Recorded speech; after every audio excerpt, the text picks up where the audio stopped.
안녕하십니까? 기독교 한국침례회 진리교회를 섬기는 임원주 목사입니다. 이 동영상은 유아세례 옹호론을 펼칠 때 어느 부분에서 착오가 있는가, 유아세례 옹호론을 옹호하는 논문에서 찬성론이 어떤 약점을 가지고 있고 유아세례를 반대하는 논증을 논파했다, 문제점을 지적했다라고 했을 때에 어떤 착오가 있을 수 있는가, 과연 유아세례 반대로는 무시해도 될 만큼 충분히 논박되었는가? 바로 그 주제를 다루도록 하겠습니다. 유아세례 옹호론, 유아세례 반대론, 이 논증들이 부딪히는 영역은 크게 성례전 영역입니다. 이 성례전은 예배, 팹티즘, 성만찬, 크게 이 세 가지 주제를 다룬다라고 보면 됩니다. 보통 우리가 성례전 그러면 개신교 성례전은 팹티즘하고 주의 만찬 혹은 유카리스트라고 하는 이 두 가지를 주로 다루는데, 보이지 않는 예배, 삶으로 드리는 예배, 경건 그 자체를 예배라고 볼 수 있을 때에는 그것은 의식이 아닙니다. 그러나 주일날 혹은 한국 같은 경우에는 수요일이나 금요일에 시간을 정해놓고 모일 때에는 순서를 정하고 담당자를 정해야 됩니다. 그것은 의식일 수 있습니다. 언제 예배가 시작이 되는지, 시작을 누가 어떤 사인을 주었을 때 그 예배 의식이 시작을 하는지, 사회자가 강대상에 섰을 때 예배가 시작이 되는 것이라고 이해를 해야 되는지, 아니면 예배 참여자들이 자기 집에서 예배드리기 위하여 집을 출발할 때 예배가 시작이 되는 것인지, 교회 앞마당에 들어올 때가 예배 시작이 되는 것인지, 교회 건물에 들어서기 위하여 계단에 발을 디딜 때 예배가 시작이 되는 것인지, 이런 것들을 사실은 논하는 것이 예배론에 있어서 매우 중요하고, 거기서 그런 식으로 다룬다라고 하는 것 자체가 예배 의식입니다. 유아세례를 찬성할 거냐 반대하냐라고 할 때에는 유아세례를 주느냐 마느냐가 아니라 성례전 신학이라고 하는 틀 안에서 이 문제를 봐야 된다는 뜻입니다. 그렇다면 논쟁점이 무언가? 신자의 자녀들에게 성례전을 시행하는 것이 성례전의 원칙에 부합하는가? 원칙에서 이탈하는가? 그 점에서 의견은 왜 달라지는가라고 하는 점이 논쟁점입니다. 여기서 중요한 것은 신자의 자녀들에게 성례전을 베푸는 것이 옳은가? 팹티즘은 유아세례가 되었던 성인세례가 되었던 침례가 되었던 교회가 시행하는 겁니다. 부모들은 교회에 요청하는 것이고 교회는 부합하다 생각하여 베푸는데 반대하는 교회가 있는 것입니다. 이게 언제 문제가 되는가를 생각을 해보면, 장로교인과 침례교인이 만나서 유아세례가 옳으니 그르니 논쟁할 이유가 어떤 점에서는 별로 없어요. 그냥 장로교회 다니면 받는 거고 침례교회 다니면 안 받는 거고, 다만 유아세례 반대론과 찬성론이 부딪힐 때는 언제냐면, 도대체 침례교인들은 정체가 뭐냐? 침례교회가 유아세례를 반대하는 특징이 있다는데 그러면 구원을 거부하는 것인가? 이런 식의 의문이 될 때에 부딪힐 수 있는 논쟁점이 됩니다. 그런데 유아세례 반대론은 두 가지가 있습니다. 제세례파의 반대론과 침례파의 반대론이 완전히 다릅니다. 유아세례에 국한해서 보면 유아세례를 왜 반대하지? 라고 할 때에는, 그리고 침례파의 반대론하고 공통점을 찾으면 그 당사자인 유아는 믿음을 갖고 있는 상태가 아니다, 믿음을 고백하지 않았다라고 하는 공통점이 있습니다.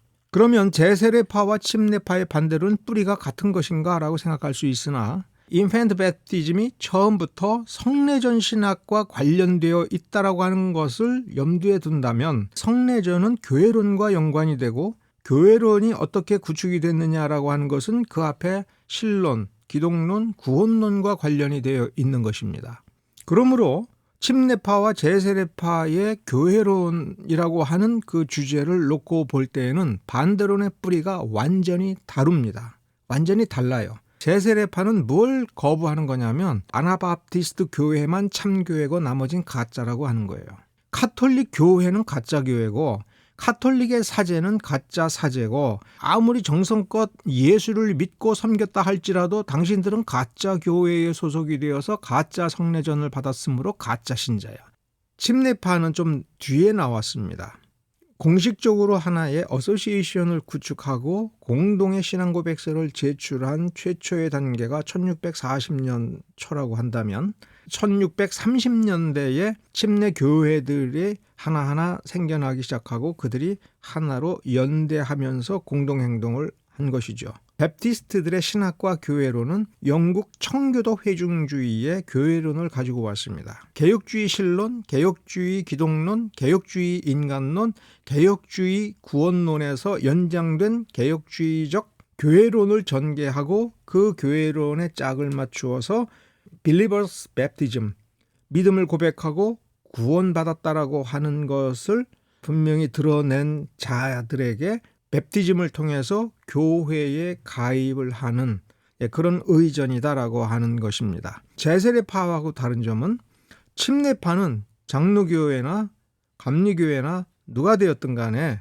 신앙 고백에 있어서 삼위일체 하나님을 고백하고 예수 그리스도를 고백을 하면 믿음의 형제라고 간주하고 교파가 다르다고 해서 거기에 구원 없다 이런 식으로 말하지 않는다는 점입니다. 제세례파는 자기네들만이 참된 교회고 나머지는 가짜다 이렇게 보는 점에서 이 베프티즘 이론을 전개했다 이렇게 보시면 되는 겁니다. 개혁정론이라고 하는 이 사이트 리폼드 JR이라고 하는 이 사이트에 2016년 10월 28일자 개혁주의 신앙 고백들 속에 유아 세례라고 하는 아티클이 올라와 있습니다. 이 글을 쓴 분은 라일 비에르마라고 아주 훌륭한 분입니다. 미국 칼빈 신학교 역사 신학 교수고 박사 과정을 담당하는 학장이십니다. 이 글이 실린 포럼은 calvinseminary.edu의 포럼 아카이브라고 하는 폴더 안에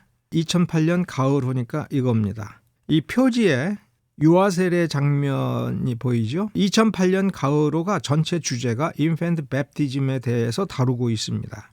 그 중에 한 꼭지이죠. 이게 원문입니다.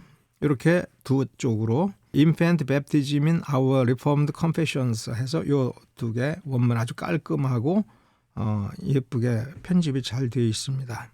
개혁정론에 올라온 번역된 부분을 이렇게 올려가지고 제가 한번 같이 살펴보도록 하겠습니다. 첫 패러그래프입니다. 첫 문장은 침례교인들과 개혁교회 그리스도인들은 많은 동일한 교리들을 지지한다. 이 문장만 딱 보면 충분히 이해할 수 있는 문장입니다. 왜냐하면 침례교인들 가운데는 개혁주의자가 있고 또 개혁주의 그룹이 있고 거슬러 올라가 보면 하나의 독립된 교파로서 칼빈주의 침례교도들이 있었습니다. 오늘날까지 이어지는 미국 남침례교회의 근본 뿌리라고 보시면 되는 것입니다.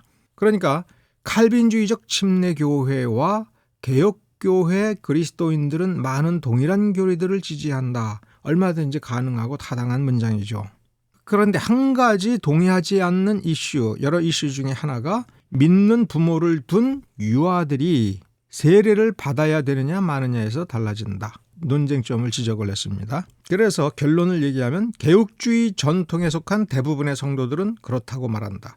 침례교 형제들과 자매들은 아니라고 한다. 여기서 살짝 문장이 꼬였다라고 저는 느끼는 게 그러면 침례교인들은 개혁교인들이 아닌가? 이 부분은 슬쩍 넘어간 거예요. 즉 이렇게 논점을 정리를 해야 돼요.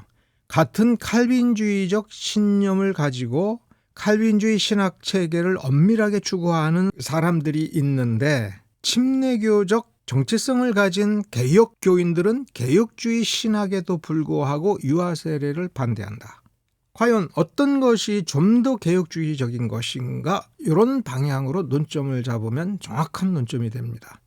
이미 첫 번째 문단에서 침례교인들이 개혁주의를 하지만 유아세례를 반대한다는 점에서 대부분의 개혁주의 전통에 속하는 이들과 의견을 달리하니까 침례교인은 개혁주의 전통에서 이 문제에 관해서만큼은 벗어났다. 이런 결론을 연상시킬 수 있다는 점에서 좋지 않다. 이렇게 생각합니다. 논쟁의 기원은 그럼 어디로 가야 되느냐라고 할 때 500년 전 스위스 쯔빙글리, 그러면 쯔빙글리와 더불어 논쟁을 한 그들은 아나바프티스트입니다. 그러면 처음에 논점을 제기할 때 유아세례 반대론은 두 가지가 있다. 베프티스트의 반대론과 아나바프티스트의 반대론 두 가지가 있고, 침례교의 반대론은 17세기 초로 잉글랜드로 가고, 아나바프티스트의 반대론은 제일 처음 드러난 것이 울리히 찌빙글리의 쥐리히 종교개혁에서 충돌될 때 거기서 유아세례 반대를 이야기했다. 이렇게 두 가지로 정리를 해야 됩니다. 북미개혁교회라고 할 때 이것은 하나의 이 칼빈 신학교가 소속된 그들의 교단을 얘기합니다. CRC라고 하는 교단입니다. 이 CRC 교단은 네덜란드 이주민들이 오데오 부근의 집단으로 이주하여 지역 공동체를 형성하면서 거기서 그들 자녀들을 위해서 칼빈 신학교, 칼빈 칼리지를 만들었던 겁니다. 네덜란드 이주자들은 더치 리폼드에 소속되는 경우와 CRC에 소속되는 경우 크게 이 두 가지가 있고, 여러 개의 다른 교단들도 있는 걸로 알고 있습니다. 1561년과 1563년 신앙고백서는 연대기적으로 보면 유아세례 반대론을 아나바프티스트 반대론밖에 몰랐던 것이고, 아나바프티스트의 정체성을 그리고 신학이 충분히 정제되고 이게 고유한 아나바프티스트적인 것이다라고 하는 것을 아나바프티스트 스스로 발전시켜서 제시를 해야 되는데 그 이전입니다. 자기네들도 지금 뭐가 뭔지 모르고 왔다 갔다 하고 갈등을 일으키면서 점점 자기 정체성을 형성해 나아가는 과정 중에 중요한 어떤 사건을 일으킵니다. 그게 민스터 폭동입니다. 아나바프티스트 역사에서 이 민스터 폭동이 일으키는 충격은 어마어마합니다. 유럽 전체에 충격을 주었을 뿐만 아니라 스스로도 엄청난 데미지를 입는 중요한 사건입니다. 이 민스터 폭동 사건으로 인하여 아나바프티스트에 대해서 부정적인 이미지가 확 생기고 그들을 경계해서 그들과는 완전히 단절해야겠다라고 하는 정서가 형성이 됐습니다. 뭐가 문제야 라고 보니까 눈에 띄는 건 유아세례 반대론이었어요. 나머지 것들에 대해서, 기독론에 대해서 이런 것들에 대해서는 정립이 되지 않았다, 이렇게 보아도 큰 문제가 없습니다. 벨직 신앙고백서와 하이델베르그 요리문답서의 문장, 우리는 한때 받은 단 한 번의 세례에 만족하지 않고 신자들의 자녀들에 대한 세례 역시 비난하는 제 세례의 오류를 배격한다. 이 문장을 보면 아나바프티스트들이 왜 위로부터 베프티즘을 다시 줄 것을 요구하는지 잘 몰랐다라고 하는 것이 여기에 드러납니다. 그들이 인펜트 베프티즘을 거부한다와 더불어서 우린 철저하게 단절해야 된다. 카톨릭과 단절해야 된다. 다 끊어버려야 된다. 뒤집어 엎어야 된다라는 식의 논리 전개 전반을 보지 못하고 유아세례를 반대한다. 다시 주자. 또 주자. 이 부분만을 포착했다. 이렇게 보아도 될 만한 문장입니다. 이 글의 맨 앞에 베프티스트와 개혁파 진영 사이에는 많은 점에서 일치하지만 유아세례는 의견이 다르다라고 하는 첫 논지 전개하고 지금 여기서 보면 한번 왜곡이 일어난 거예요. 성례의 본질 할 때 유아세례에서, 즉 유아세례를 주는 개혁파 진영에서는 자녀들을 신앙 안에서 가르치고 격려할 것을 약속하고, 나중에 자녀들이 사리 분별력이 있을 때에는 그 유아세례 할 때에 그 부모들이 약속했던 그 약속에 동참하면서 응답을 해야 그 유아세례가 유효화되거나 하는 그런 논리입니다.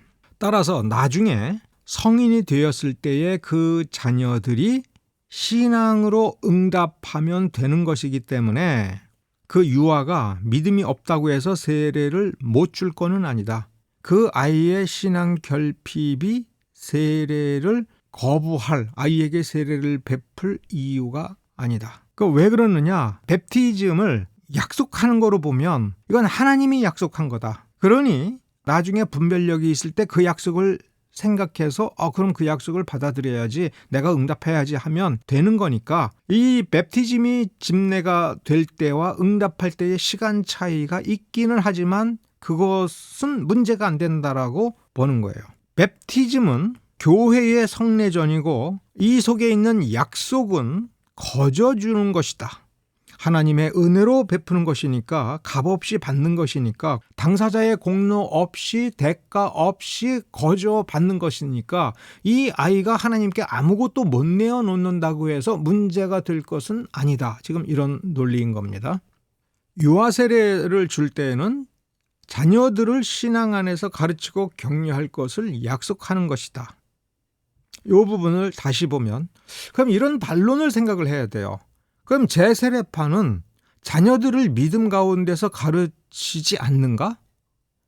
어렸을 때부터 이 아이들에게 하나님을 경외하라, 신자답게 살라, 정직하게 행하라 라고 하는 것을 하나도 안 가르치고, 그거는 아직 이 아이가 14세 이하의 분별력이 없으니까 가르쳐도 소용이 없고 하나님께서 이 아이에게 은혜를 주실지 안 주실지 모르니까 우리는 이 아이들을 방치해도 돼 하면서 아무것도 안 가르칠까? 전혀 그렇지 않습니다.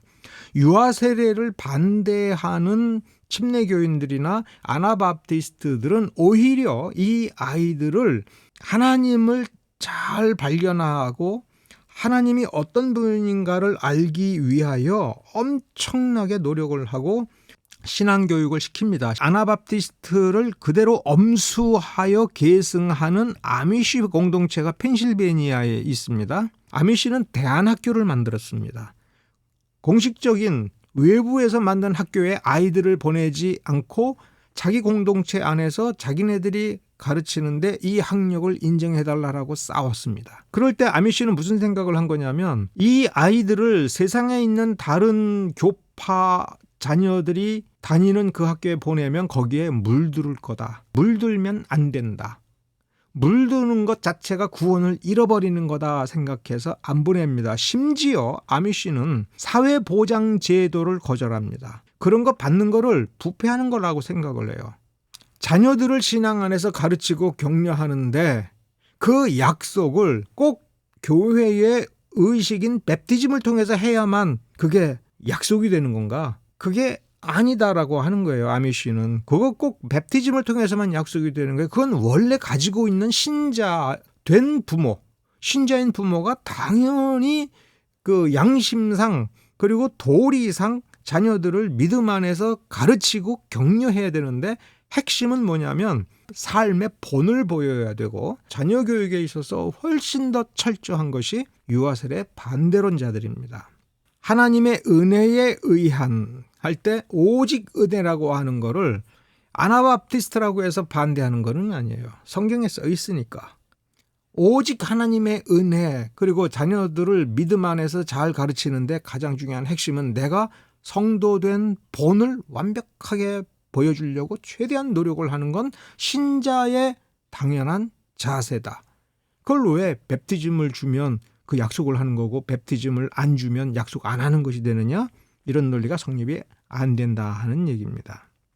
재세례파는 구약과 신약 사이에 근본적인 불연속성이 존재한다고 생각했다. 아니거든요. 신구약 말씀을 더 철저히 지키자라고 하다가 보니 유아세례 반대론이 나온 겁니다. 다만 여기에서 라일 비에르마가 불연속성과 연속성을 이야기할 때에는 구약의 할례가 신약의 맵티즘으로, 특히 유아 세례로 연속적으로 계승됐다라고 보는 겁니다.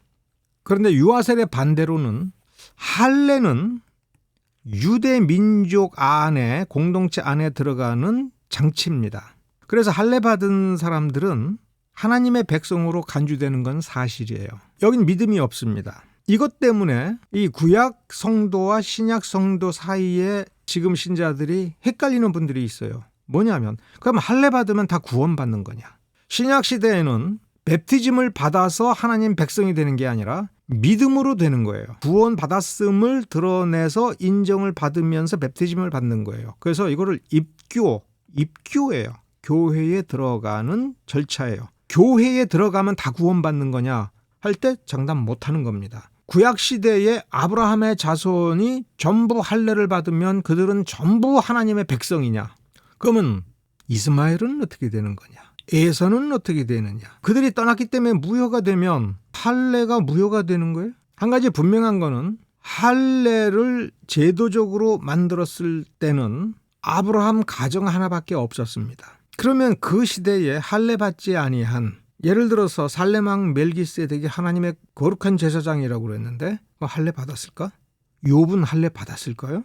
그러나 신약에서는 맵티즘의 전제 조건으로서의 믿음을 분명히 한 부분들이 나옵니다. 믿음으로 구원받은 자에게 맵티즘을 주는 거지, 맵티즘을 주었다고 해서 구원받는 믿음이 생기는 것이 아니고 맵티즘 때문에 구원받는 것은 아닙니다. 그건 매우 분명한 거예요. 이 부분에 있어서 할례는 애매한 거예요.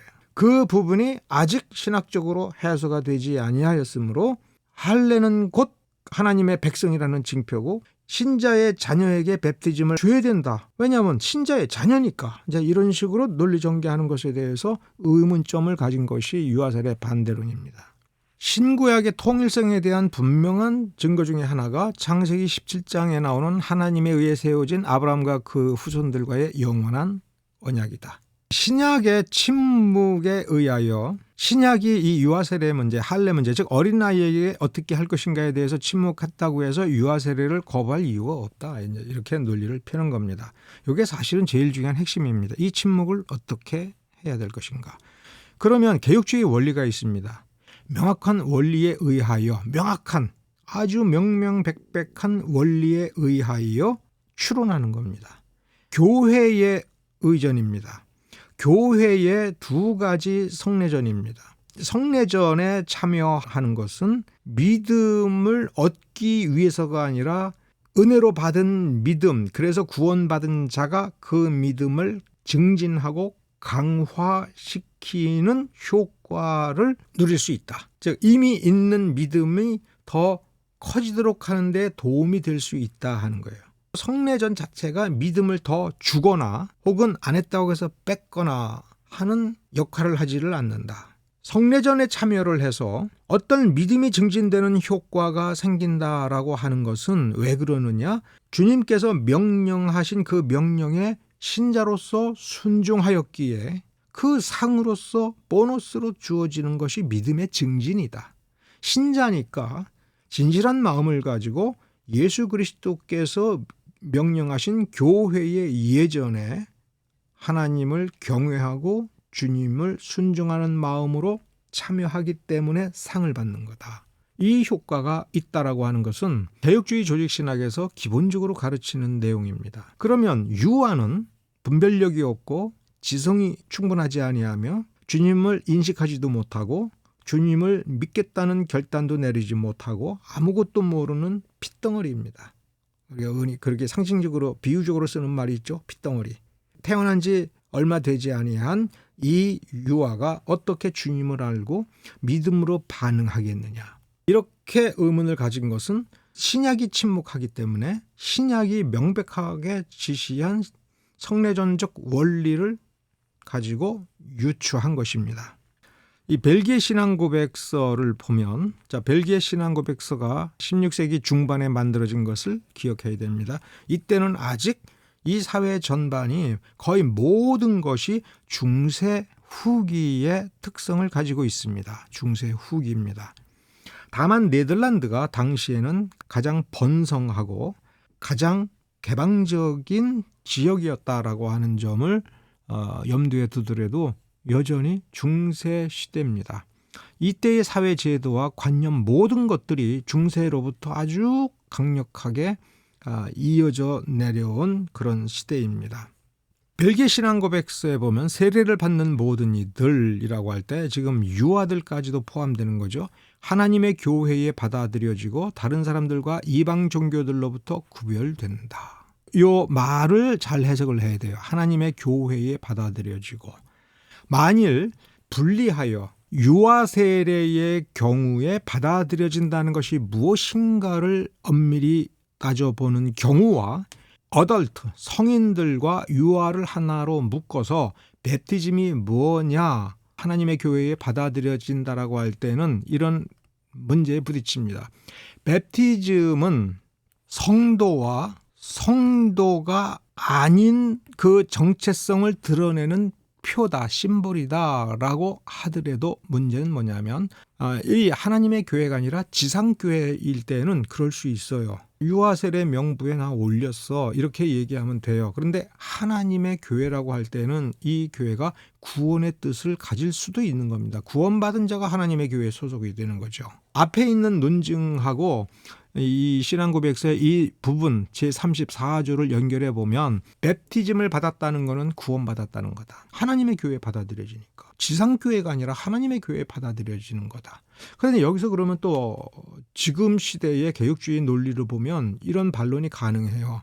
유아세례 받았을 때는 하나님의 교회에 받아들여졌다가 14세 정도가 되어서 예수 못 믿겠어요. 안 믿어져요. 교회 다니고 싶지 않아요 라고 얘기하면 하나님의 교회에서 그때 제명되는 건가? 지상교회, 지역교회 명부에서 삭제되는 것은 얼마든지 가능한 일이고 현실적인 이야기입니다. 그런데 하나님의 교회에 받아들여지고 받아들여지지 않고가 이 유아들이 받는 맵티즘과 유아들이 나중에 성장해서 고백한 고백 때문에 하나님의 교회에 속했다가 안 속했다가 보편교회에 속했다가 안 속했다가 이렇게 피조물의 상황에 따라서 하나님은 자기 교회, 보편교회의 구성원을 그때그때 피조물의 반응을 보고 넣었다 뺐다 하시는 거예요.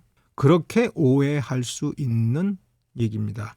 논점은 이렇게 정리가 되어야 돼요. 맵티즘은 지상교회에서 자신의 신앙을 교회의 예식을 통해서 드러내는 표다. 그러므로 맵티즘을 받은 사람들은 맵티즘에 의해서 구별이 되는 거다.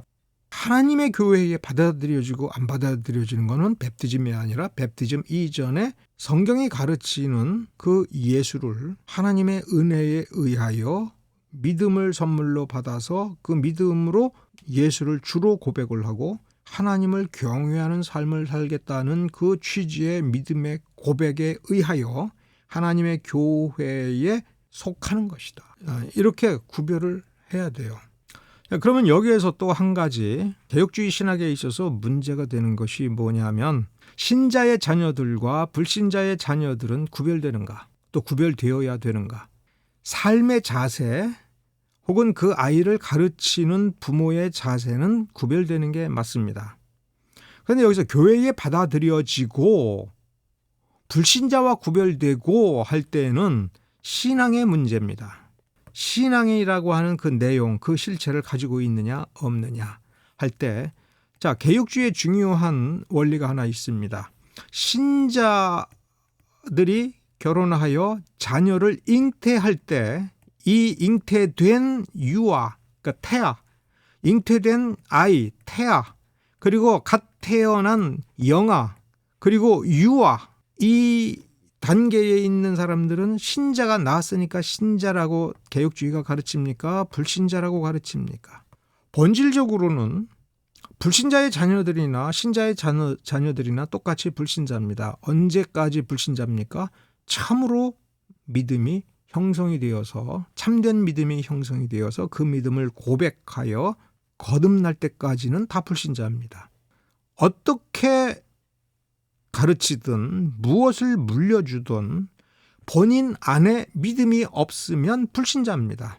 신자의 자녀가 분명한 믿음을 갖지 않았는데 불신자 아닌 것처럼 구별해서 어떻게 대하고 어떻게 하겠다는 거예요? 이런 결론에 사실은 도달해야 돼요. 지금 벨기에 신앙고백서라든가 하이델베르그 카테키즘은 전체적으로 보면 오늘날과 다를 바 없는 신앙고백서입니다. 그러나 그것은 신론, 기독론, 구원론에 있어서 그렇지 교회론과 맵티즘에 대해서는 아직 완벽한 수준의 개혁주의 신앙고백서가 아니에요. 충분히 데이터를 확보하지 못하고 분석하지 못했고 논점들을 충분히 파악하지 못하고 있는 겁니다. 제가 보기에는 그래요. 이 부분에서 라일 비에르마가 재세례파 신자들은 교회가 신자들의 자발적 회집이고 교회의 회원 자격은 자신들의 신앙을 고백하고 세례를 받은 이들에게만 국한된다고 주장하였다. 이 부분이 문제가 됩니다. 왜 문제가 되냐면 이거는 맵티스트의 교회론이에요. 여기까지는 뭐였어요? 주로 지금 분석한 거는 아나바프티스트예요. 이것을 아나바프티스트의 교회론이라고 이야기하면은 곤란하다 하는 것이 제 입장이에요. 그럼 강제로 회집하는 사람들이 있어요? 아나바프티스트가 아닌, 그러면 개혁파 장로교회는 강제로 회집을 합니까? 비자발적 타력에 의하여 억지로 모이는 겁니까? 그거 아니거든요. 자발적 회집이라고 하는 것 자체가 신학적인 교회론에서 나온 거기 때문에 신학적인 해석을 해야 돼요. 교회 회원 자격은 자신들의 신앙을 고백하고 맵티즘을 받은 이들에게만 국한된다라고 할 때 교회 회원 자격에 대한 신학적인 설명이 좀 있어야 돼요.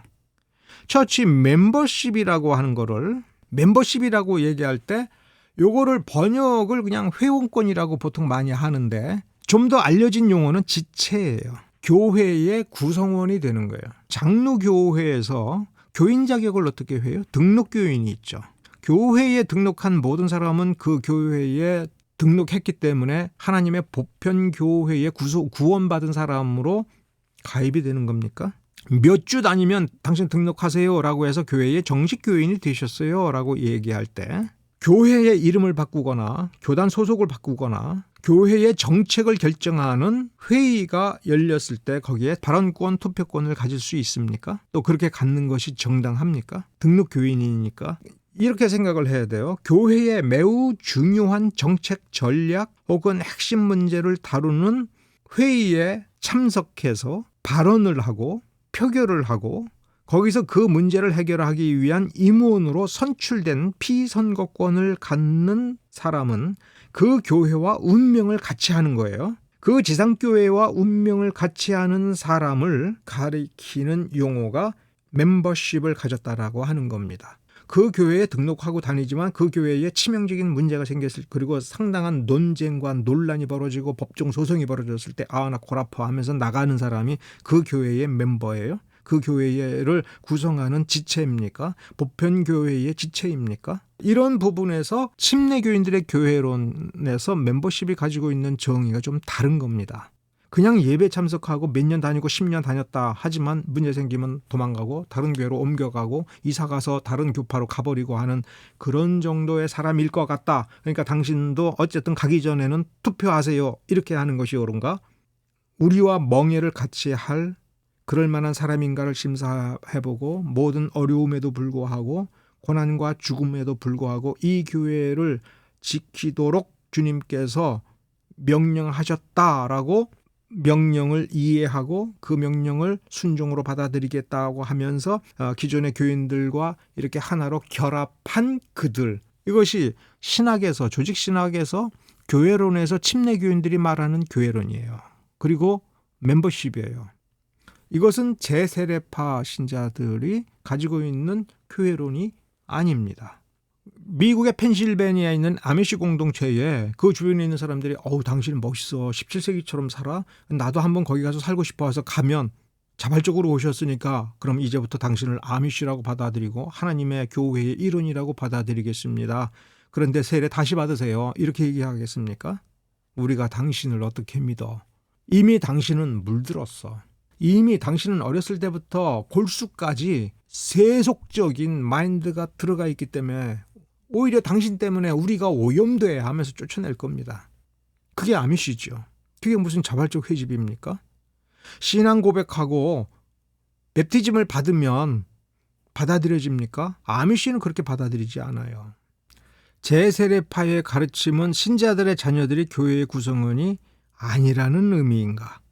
그렇다면 그 자녀들은 불신자로 취급되어야 하는가라는 질문은 벨즈 컨페션이나 하이델베르 카테키즘의 그 문장을 거의 그대로 보면 인펜트 맵티즘, 유아 세례를 주었을 때 더 이상 불신자로 간주하면 안 된다라고 하는 그런 정서가 지금 받아들여진 상태에서 나올 수 있는 질문이에요. 개혁주의 조직신학을 보면 구원 얻는 믿음을 선물로 받기 전에는 누구나 다 불신자예요. 언약의 자녀들, 신자의 자녀들이 교회의 온전한 회원과 다른 무엇으로 간주되지 않는다. 그러니까 교회의 온전한 회원과 마찬가지로 간주되어야 되지 않는가? 이것은 무엇을 연상시키냐면 이걸 구원이라고 하는 거. 구원받았다라고 봐줘야 되지 않느냐라고 하는 어떤 불안 이런 어떤 심리가 지금 여기서 작동하고 있습니다. 세례로 말미암아 유아 세례로 말미암아 공식적으로 하나님의 교회로 받아들여진다. 그 특별한 공동체의 구성원으로. 이렇게 해석을 하면 이제 베프티스트들은 그럼 자꾸 구원 받았다라고 하는 거를 지금 전제하느냐? 그럼 구원 줬다가 뺏겼다가 이런 거냐? 그리고 구원은 베프티즘을 줌으로써 그 부모가 그 교회가 이 어린 나이에게 구원을 주는 거냐? 이렇게 질문하면 그거는 아니고 라고 얘기할 거예요. 왜냐하면 조직신학에서는 그렇게 안 가르치니까. 그런 의미는 아닌데 하나님의 교회로 받아들여진다? 그럼 이걸 해석을 해야 돼요. 근데 여기 구원의 복락이라고 하지 않습니까? 교회 밖에 있는 불신자들의 자녀들과 다르다. 이 문장 자체가 뭐냐면 구원의 은택을 누린다라고 하는 것을 암시하고 있는 말이죠. 그걸 깔고 있지 않으면 나올 수 없는 말입니다. 구원의 복락을 베푸시기로 했으니까 이거 하나님이 약속하셨으니까 하나님 얘는 구원 받은 거야 라고 지금 얘기하는데 신학적으로는 믿음의 고백을 하기 전에는 신자가 아니야. 그러면서 이렇게 노골적으로 얘기하면 안 되니까 이제 여기서 정리를 합니다. 그거는 지금 유아 세례 문제만 다루다가 보니 얘기가 여기까지 확대되었다. 유아 세례 찬반 논쟁을 구원론까지 가지 말고 기독론이나 이런 데로 가지 말고 유아 세례가 타당한지 타당하지 아니한지에 대해서 집중해서 보면 문제 없다. 이런 정리가 이 부분에 있는 겁니다. 유아 세례 때문에 이들이 구원받았다 이런 뜻으로 한 거 아니니까 그렇게 보지 말라. 그러니까 이렇게까지 나왔던 것을 이제 아이들을 어떻게 접근하고 아이들에게 무엇을 가르칠지 어떻게 할지에 대해서만 우리 생각하자. 좀 이런 식으로 정리하고 있는 겁니다. 침례교인들은 구원론을 아주 명백한 사례들을 다루는 것만으로는 충분하지 않으니까 끝까지 밀고 가보는 거예요. 끝까지. 너무 애매해가지고 굉장히 어려운 문제까지 가서 거기서 뒤집어 본 겁니다. 어덜트 베프티즘의 기본 원리, 믿는 자에게 베프티즘을 준다라는 원리를 여기까지 밀고 들어갔을 때 우리 구원론의 원리의 한계가 어디서 드러나느냐? 이거를 밀고 가보니 거기까지 가도 되는 것이구나. 이렇게 다뤄본 겁니다. 이 비슷한 사례가 데오토코스라는 용어가 있습니다. 이거는 왜 이 문제가 벌어진 거냐면 초대교회 때에 예수님은 피조물로 태어나서 원래 피조물인데 그냥 청년인데 신앙의 발견으로 인하여 그 독특한 신앙이 굉장히 탁월해서 하나님이 되었다라고 주장을 하는 무리들이 등장했습니다. 이 논쟁에서 정통파는 아니다. 예수님은 하나님이시다. 하나님으로서 사람으로 태어난 거다. 그러면 예수님은 잉태될 때부터 하나님이셨어 라고 하니까 이제 논쟁점을 뒤집어 본 거예요. 그러면 마리아가 임신하고 출산을 할 때 하나님을 임신하고 하나님을 낳은 거냐? 아니다라고 얘기하면 예수님은 우리가 알 수 없는 어떤 시점에서 피조물에서 창조주로 바뀐 거잖아요. 그러면 정통파는 그래 그게 맞아. 왜? 처음부터 하나님이셨고 영원한 하나님이셨고 그러면 임신 착상되는 그 순간에도 변함없이 하나님이시잖아요. 하나님이 임신이 된 거고 하나님이 태어난 거니까 마리아는 하나님을 임신하고 하나님을 낳은 거예요. 이게 데오토코스예요. 그러면 마리아를 높이기 위한 것이 아니라 예수님의 신성이 어디서부터냐? 영원하신 그 신성이 변함없이 유지되어서 다만 마리아의 뱃속에서 인성을 갖추게 된 거냐? 이 논쟁을 해서 뒤집어서 설명을 하다 보니 데오토코스야. 그러니까 네 말은 정리하면 이런 거 아니겠어? 할 때 맞아. 할 때 그럼 맞네. 이제 이런 논법인 거예요. 그런 관점에서 보면 유아 세례 논쟁 혹은 유아 세례 문제는 핵심적인 기독교의 원리를 검증하고 실천을 확보해야 되는 영역인 것입니다. 그러면 침례교인들은 왜 유아 세례를 반대하느냐, 유아 세례 논쟁을 끝까지 하느냐 할 때 베프티즘의 근본 원리, 베프티즘을 관통하는 구원론, 신론의 그 다음에 예종론 이런 것들을 종합해서 최종적으로 부모의 뱃속에서 막 태어난 지 며칠 안 된 이 아이에게까지 관통할 수 있는 원리를 가지고 이 극한의 상황에서 논쟁을 해볼 때 베프티즘의 신학 원리는 유효하다. 그러니까 우리는 여기까지 순종해야 된다. 유아세례 반대하고 신앙 고백할 때까지 한 15년 기다리자. 그 사이에 우리는 신앙을 가르치고 신앙의 본을 보여주며 신앙의 삶이 얼마나 복된 삶인가를 이 아이가 이 부모의 삶 속에서 경험하고 누리도록 하자. 침례교인들에게 있어서는 이런 입장인 거예요. 그것이 진정한 신앙고백적 개혁주의 전통의 연장에서 개혁주의를 발전시키고자 하는 점에 있어서 침례교인들이 그와 같이 노력을 했다고 하는 것을 저 개인의 입장에서 말씀을 드립니다. 오늘은 여기까지입니다. 감사합니다.